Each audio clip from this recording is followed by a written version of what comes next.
thank you very much for the video we saw and for the work you've been doing. And I would like you to introduce yourselves to the people who are watching us. Yeah, so hello. So I'm Antonio. I'm Jasper. We work as an artist duo under the name LealVeileby. You're Leal. Yeah, we use our surnames for the name. We work and live in Malmo in the south of Sweden, where we also studied. Studied at Malmo Art Academy. Malmo Art Academy. That's also where we met. Yeah. So we are having this residency here with you guys at Zaratan, and we have been doing like a lot of research, and we thought that it would be fitting to show this work that we did more or less a year ago, called PANACEA'S TOUNGUE. We showed it in the film format. Also in Malmö.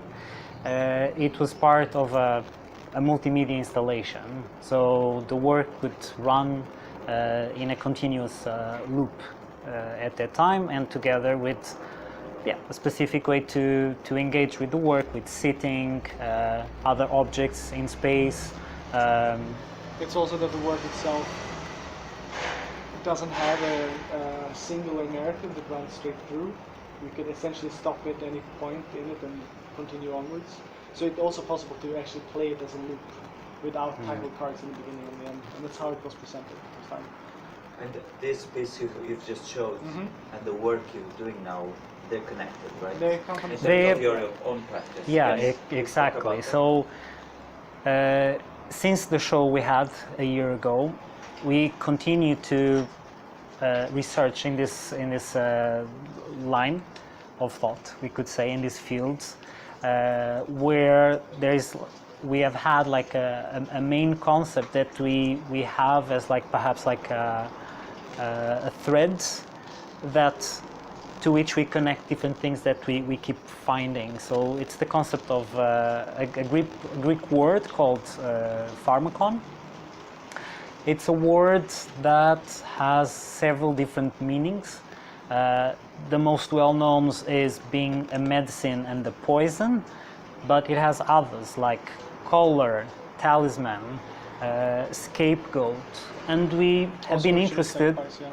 It's quite rich, more than being just a binary meaning. It's like a multitude of meanings that, according to the context and according to the culture where it is and the time segment in history that we were talking about, changes meanings and keeps adapting.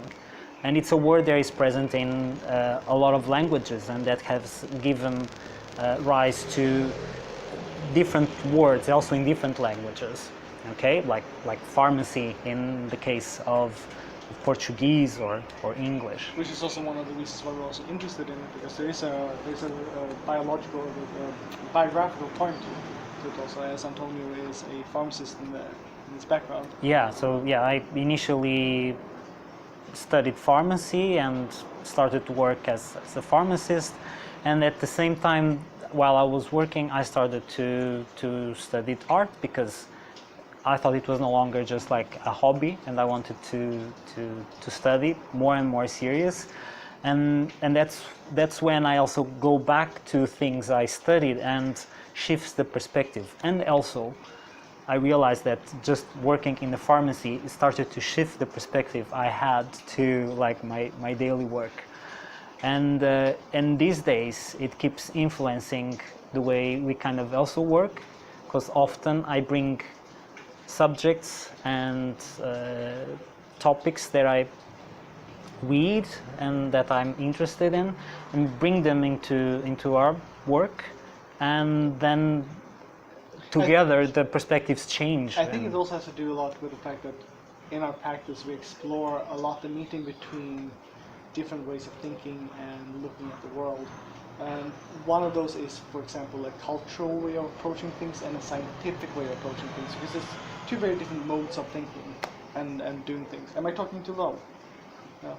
So that is one of the things. Also, we draw a lot upon that.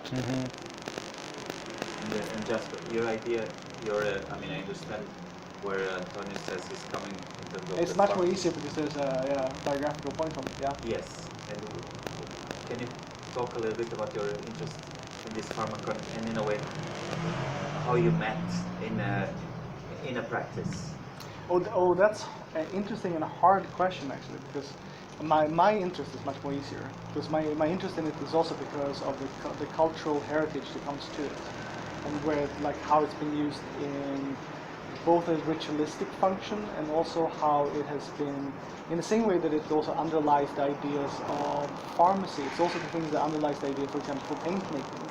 In the same way that the way we look at, the way we separate ideas about which things in society belongs to where when it comes to, for example, this is science and this deals with medicine and this deals with, well, the best example would be, for example, that pharmacon can also mean paint, for example. So the fact that And pigment, yeah. for example, so a pigment maker historically would also be the same person perhaps that we're doing your medicine. So we meet somewhere in a past version of society, or like a potential where it could be. And when because we've been working together for, what is it now, more than 10 years? 11 years. 11 years. And we come from extremely different reference points, actually. It's like what we know and which references we're using when we're working, but we operate in the same kind of universe. So we have touching points continuously. Yeah, we understood very early on that even though we would come with different references, we would understand each other, and we realized that the kind of universe that we inhabit when we create art, let's say, when we have our practice, it strangely always kind of overlap. But also that's kind of slightly the tricky part, I would say, to try to explain what we work with, because we don't work with we operate within a certain kind of universe where we look at certain things that we have in common, and for us it's very clear, but then it manifests in very different things throughout these years. Like working so long, one thinks that one works first with one subject, and then one thinks one works with another subject. But 10 years down the line, one starts to realize you're kind of recircling certain things, and things come back. Yeah, so it's almost like we start to have this concept of the pharmacon 2-3 years ago, but we kind of realized that when we look back to initial projects, it's like the concept was kind of there if we would want to have like a thread there. But really early on, the thing that was most poignant, I think, was that when we met working-wise, it was very much in a question of why are we doing art? Why art? What's the function of art? And I think also what is the function for it, for us personally, what should it be? And we were looking very much at what was this role of like being an artist, what is the artist? And me having had background with stage performance and doing magic tricks in my youth, and you coming from the area of pharmacy, it became very clear that there was this joint figure that is somewhere both a magician and a pharmacist, and it could essentially be raining over there in the corner. Someone's showering, you know. But there is this very like vague figure that we kind of come back to in our practice over and over again. And this interested in the different roles, like it's the artist, it's the healer, the scientist, and the pharmacon is again a good example where all this thing becomes very kind of diffuse. I think we continuously, our practice is about trying to pin it down. Well, I mean, I only have the reference of the video I saw. But what I somehow by talking with you, I think there's a very intentional idea of organizing knowledge. Yes. In ways which, organizing knowledge, whether it's, as you said, scientific knowledge, whether it's magician or other type of knowledge. But I was very puzzled by the video because, I mean, the video is almost like there's a lot of scientific knowledge. I'll call it scientific, although I was listening to it, I had no idea if any of it made any sense. We hope not. I know, like, if you could talk about that a little bit. Oh, okay, so the video we just watched was PANACEA'S TOUNGUE. Just to give context to the title, Panacea is the Greek goddess of universal healing. She also gives the term panacea, which is a healing for anything, essentially. But it's also within medicine, panacea is snake oil, snake ointment. Yes, snake oil, I think we can say. Yeah. English, yeah. Essentially something that is you sell on someone, but it doesn't actually function. It's in advanced jargon, you would call it a oversimplified solution for a very universal solution for a specific problem, but that actually doesn't really work. Banha de cobra. Exactly. In Portuguese, exactly. yes. So when doing this work, we were looking a lot we were actually researching a lot, and this work comes out of a lot of research. A lot of that research was going into both real scientific things, but a lot of popular science. Like how that language occurs. Like there's a lot of sensationalistic, let's say, articles and pop videos, and like in the way that the general population receives knowledge in the form of science is usually through sound bites of this popularistic kind of like oversimplified language that has supposed to make you marvel more than actually give you any kind of insight into what it is. Or tools to actually do something with. So it's the work itself is kind of mean because it's kind of playing on that at the same time. It has that jargon, populistic kind of jargon that you would have in these kind of pieces and texts. That's where you come out of it often, like, or at least I came out of it also. Like it's usually very like the terms is directly from science. It's very dense terms, but it comes at you quite hard.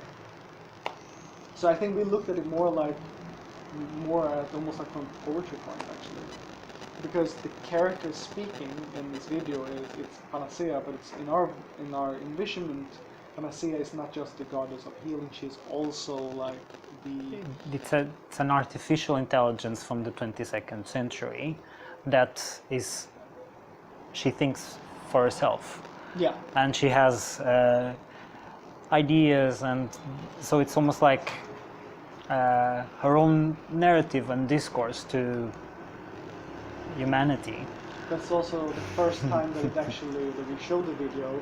The way that the work actually works from the very beginning is meant for an installation piece. And in that kind of setting, it doesn't have an ending or a beginning in its narrative, but runs as a mantra. So you go through the narratives over and over again, and eventually start connecting in different ways. So I was very interested in the, I mean, you kind of touched it, but not really, in the importance of text in your work, because the text is quite dense, even if it's, pseudo-scientific, and it goes also into a very colloquial level of language about the fruit that falls, kind of and I was wondering if you could talk a little bit about that, about the importance of text, and in this case, relationship to image. Well, yeah. For this text, actually text general in our practice to begin with. We work a lot with text actually. Sometimes the text starts more spontaneous out of reading. Other times we start almost like as in a sort of a collage technique, where we bring different things, different sources. Might be scientific studies, it might be poetry, it might be philosophical texts. Yeah. We bring them together and we rewrite out of those things. It was a bit like that we worked for this. And therefore the text borrows language that is at the same time very nerdy, very scientific, popular, a bit mystical, and a bit like new age at a certain point, and that is a bit out of the influence that we brought in out of our readings. And then we kept like kind of rewriting a little bit more. So the text in this case kind of came out a bit out of that. Also that looking at how artificial intelligence kind of, how they formulate text, how they're built to formulate text, is that they essentially, they read a lot of text and then they synthesize new text from that. So they learn, but they don't really understand what they're looking at. So while writing this so while writing this text, we were also we were doing an analog version of that, very old school cut and paste, in the sense that we were taking a lot of texts and cutting them down to just bare amount sentences, and then structuring them up again, and then rewriting those again back into a form of text that actually made sense. So we behind the in the studio, there's a lot of actually text-based work, working with text, reading text. Yeah, when we say collage, it went down to actually cutting and putting things physically. But the video to have a first sketch of the text. But the video is also a video collage, because often when we do video, we have many instances done video works where the relationship between image and text is not straightforward, or either it's so blunt that it's actually directly correlating to one word, or it goes back to underlying ideas, what's going on, like heritages within the word.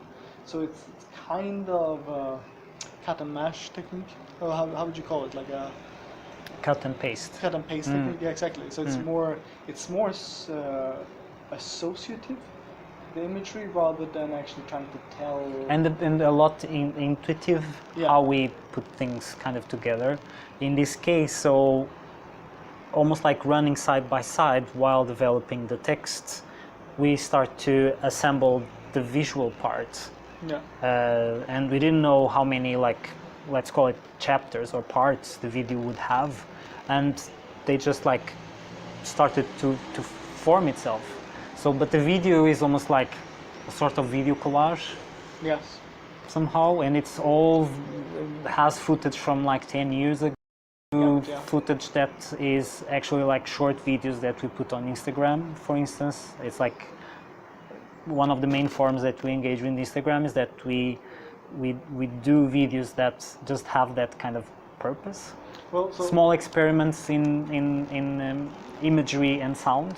Yeah. Let's say it like that. So we say that we work a lot with text, but physically it manifests in the fact that we work a lot with video. Video is kind of the most in the core. When it comes to like a material or some kind of like actually presentational material, like format, it's video very often. And for that reason, we collect a lot of video material.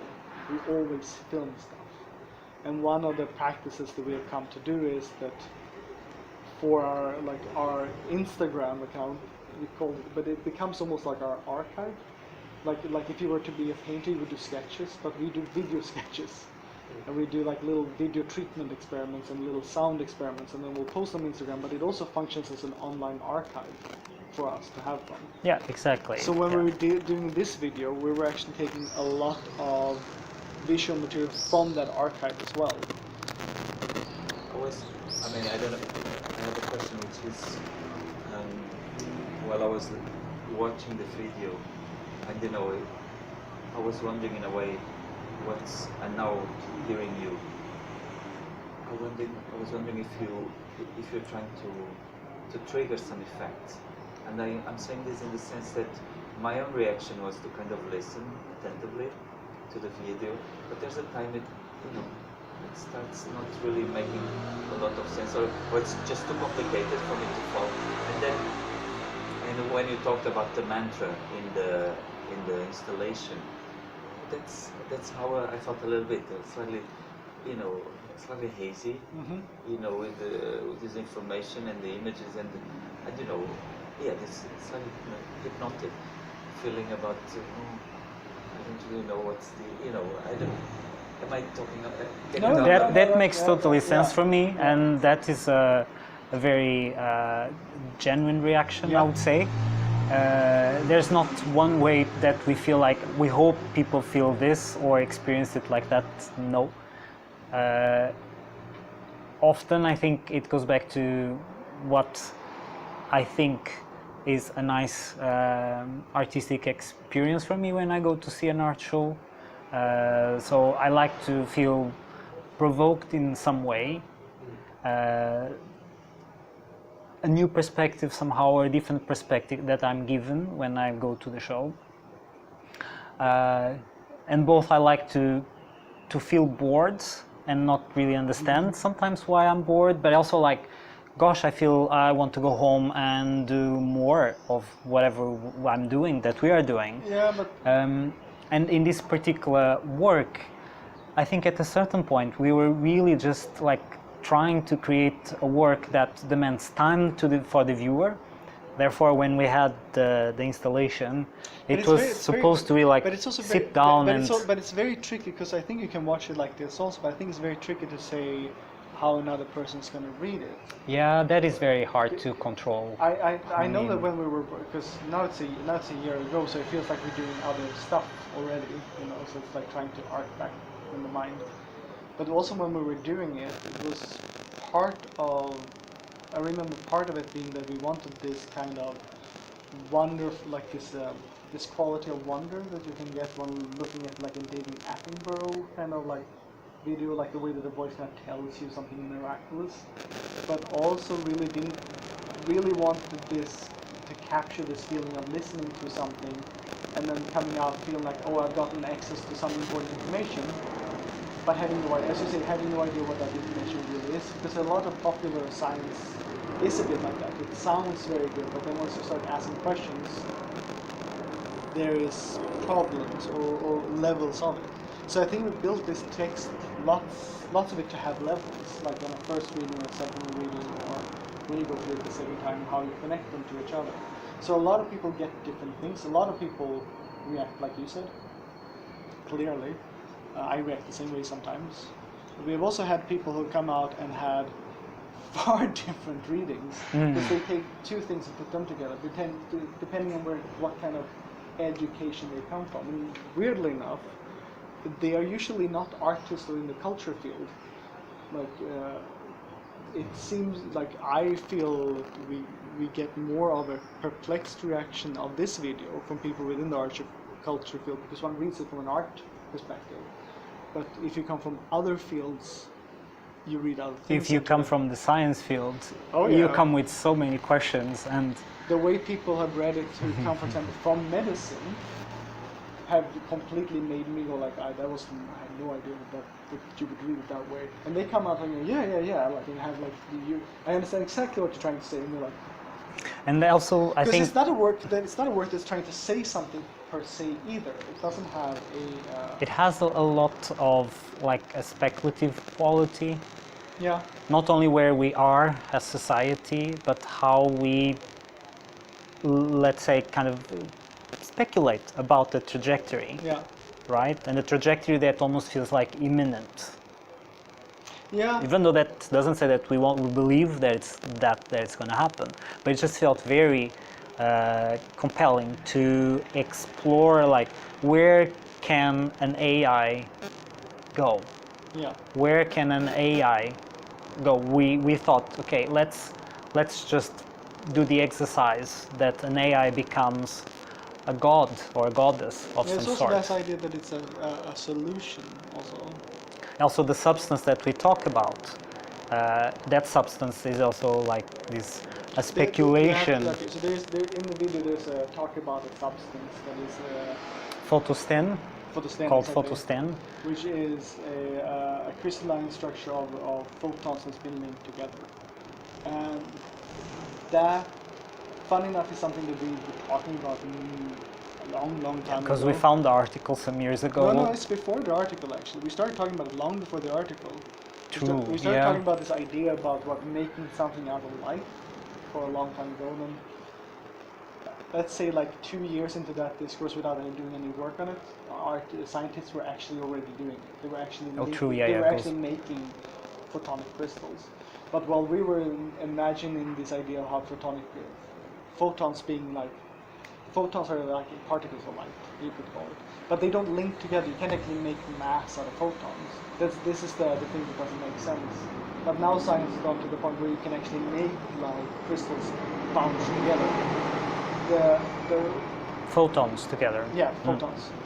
And the real world application of that is that when we send data, for example, the way we do it now, when the fastest way of doing it is sending light through cords, like having like optical. Exactly.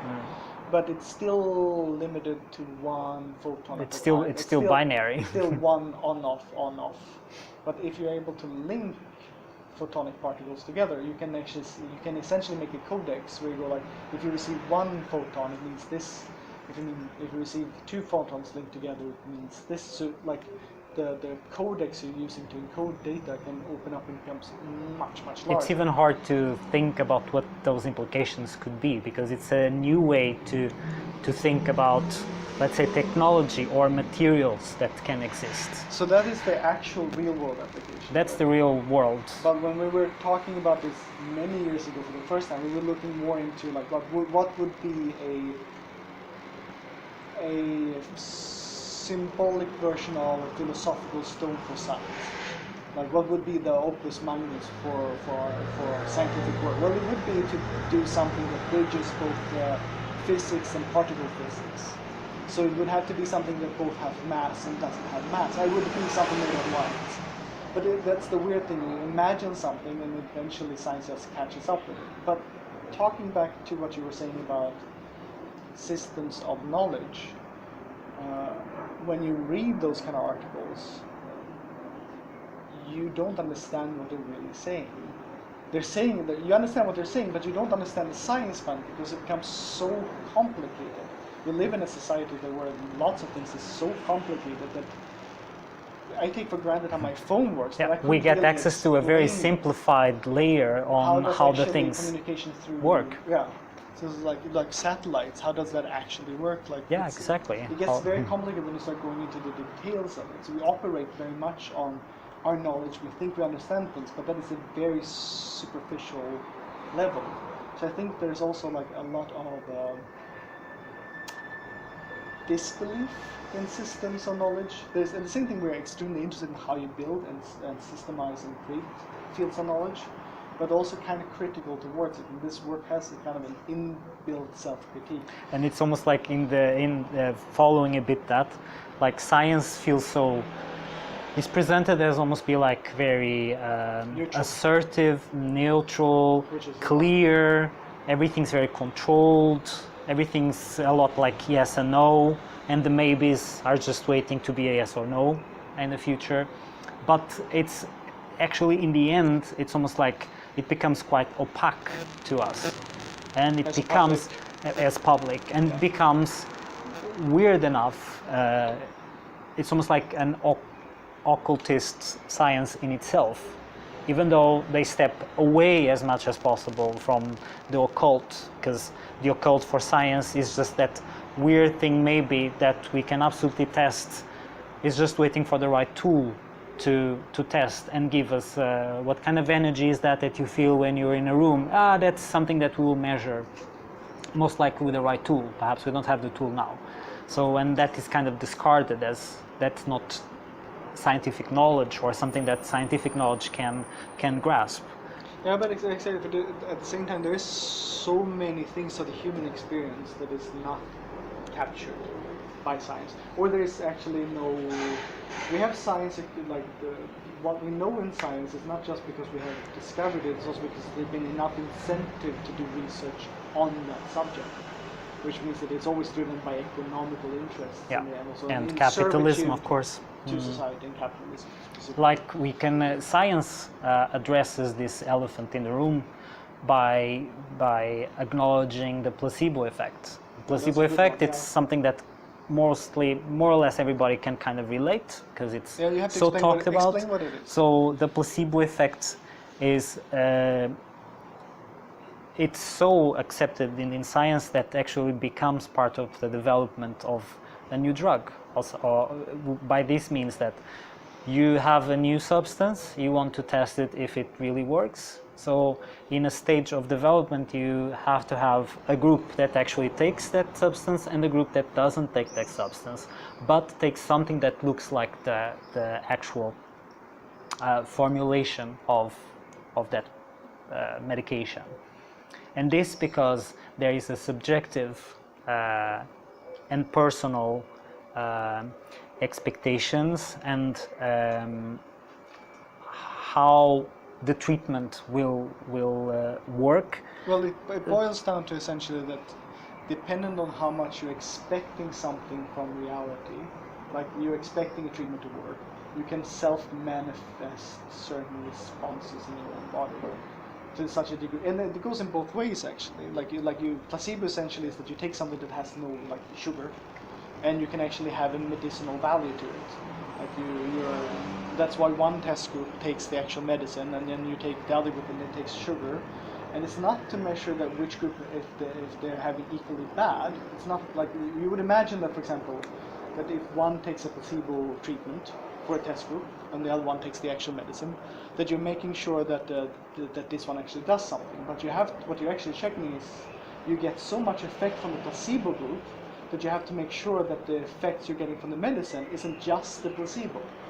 You can also have... it's impressive the amount of things that are killed just by the test with the placebo. The same thing goes in nocebo. Like nocebo is the negative effect, because you can also essentially take, again back to pharmacon, like you can take something that you think is a poison or so bad for you. It's going to be bad for you. And you can actually manifest a whole load of symptoms. So you can actually give sugar pills, and instead of a placebo effect, instead of positive reactions in the body, you can have negative reactions in the body, because you perceive it as this is going to be a negative thing for me, because I'm going to have just side effects, and you just manifest side effects even though you took sugar.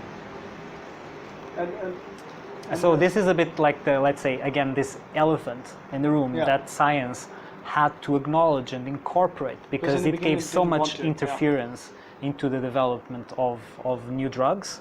And nowadays it's so legislated and it's so complicated and bureaucratic how a new drug makes it to the market, that issue had to be just like put it on the table. We call it placebo. It's some very personal, subjective way that people deal with. Has to do with neurotransmitters and hormones that work in the body. That's how science deals with it. But you can also extrapolate it essentially into how you understand or look at the world also, because if you look at a magician, for example, who performs a magic trick, they also essentially make an effect happen. You see an effect happen, but you can only achieve that effect. As a magician, you can only make a trick happen if you first tell the audience what is going to happen. You have to create an expectation, and this kind of effect, it occurs continuously throughout society on so many levels, like that. We think something's going to be, and the world manifests accordingly.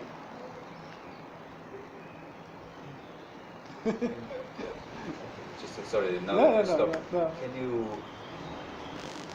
tell me? I mean, you've been here for a couple of 2 weeks in Zaratan.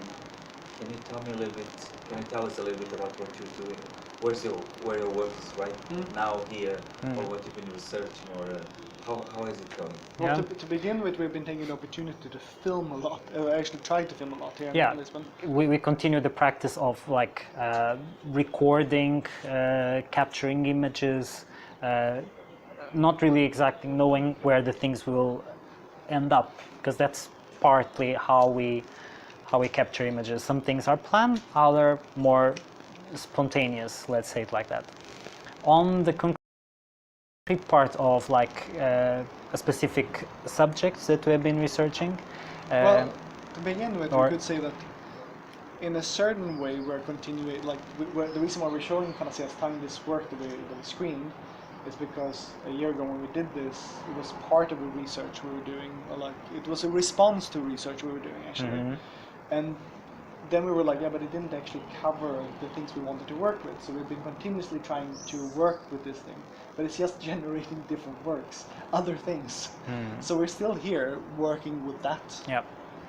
And so recently, we went to the pharmacy school library, where we found this article about a Portuguese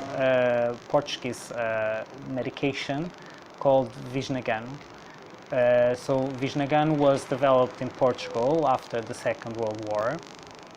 This medication is it's a nature-based. it's based in a plant that grows spontaneously in the Mediterranean basin, and it grows spontaneously in Portugal. It's a weed. It's a weed It's from the family as the same family as you found like parsley, carrots, celery. Cilantro. Yeah. All of them come from, it's the umbelliferae, I think that's how you say it in English. So in this family, it's a family that is used in kitchen. You recognize the parsley and all the other ones, but also specifically this one, Visnagan, this one has been used in like folk medicine since Egypt. Like all the Mediterranean, anything that has like where it grows. Yeah, exactly. Where it just grows spontaneously, had been used quite often, like for asthma. Yeah. And so after the Second World War, also regulating heart. yeah, it's called. I'll go to that. So after the Second World War, so in Portugal, a group of researchers continue the development of what are like the clinical effects of this plant, and like a drug was like fully developed, okay, and achieved the market, was a safe medication, this Visnagan. Cheap. Was Reasonably cheap. Had very little success in the market. It's quite complex to understand like why it had little success, but we could resume it to marketing. Very modest marketing, and it was a natural product that was hard to put like a patent on it. So a patent these days protects a molecule, a synthetic molecule. So in that case of the Visnagan, it was just the extraction that you could put a patent on, and there's different ways to extract. So it was not very profitable. And at the time that the Visnagan is reaching the market in Portugal, the multinational laboratories were coming to Portugal, and they were not so interested in taking something that they didn't develop, and by the other reasons that I mentioned. So it kind of just like, it just died. Yeah. And so you're doing partially your research on that, that's what. Yeah. Also because it's one of the, like, also being here in Portugal, is it like the only one that Portugal? It was the only one, because the only one. What? How do we define it? The only like medication that was like developed in Portugal. Even though like the BL laboratory, they are perhaps like one of the most leading ones still in Portugal, but they operate differently. But it's interesting because it's such a clear example of something that has had a usage throughout history and lots of knowledge about it. And soon as the way it starts to operate in modern society, it doesn't have a space for it any longer. Because you can't make profit. And it's very interesting through this medication to understand that science looks the way it looks, but it's completely artificial. So, and in this case, it's so blunt. There is like capitalism forces science to look into and to develop in a specific way. Is that the best one for us? Is that the most interesting one? Is that the one that will give or generate a more fair and cheap supply of medication for everybody? It's also because like it's also as a plant, the plant itself, it belongs to. Historically, it's also been known as bishop's weed, And bishopsweed is not a family, actually, like a plant family. So there's lots of little medicinal plant that looks kind of similar. They're kind of being grouped in there. But it is a plant essentially that has been kind of common knowledge about, and then that knowledge is kind of zippered away. But often science puts like herbs and all these things into like the fringes. Oh yeah. Like, depending if you go to a pharmacy, depending which country you go to, either it's very regulated or perhaps some pharmacies sell a little bit of everything. So it becomes a bit of a diffuse world. More regulated, less regulated. And like also, in Sweden it's highly regulated, everything. Here in Portugal you find it's a bit more allows for the pharmacies because they're also private, so it allows for a different but there's also something that is also extremely interesting around plants specifically, because the way we like now plants have to be processed and dealt with and sold through like medicinal stores in that sense. But if you look at, for example, like if you look at old like ideas about old, if you look at the Shakespeare, for example, in Hamlet, or like when you have witches and it's like I am youth and all this like tale of fox, like all these like magic words, they're actually plant names. They're actually representing plants and specific parts of plants. So there's nothing like particularly weird about it. It's just the old language for different kind of medicinal herbs and different parts of the plants. So plants are interesting for this historical reason also. So it's just been very interesting to be here and study them. Study this one particularly. Haven't found one yet though. No, because I think it's more in the south of Portugal that you find it. I thought it was the north. It's the south. It's the south, because it's called in Portuguese bisnaga das searas. It's the thing that grows once you. It likes abandoned fields. Yeah, apparently. So. Okay. With the bisnaga das searas, I think we'll finish the talk. Thank you very much. And Thank you. To the next piece and eventually to the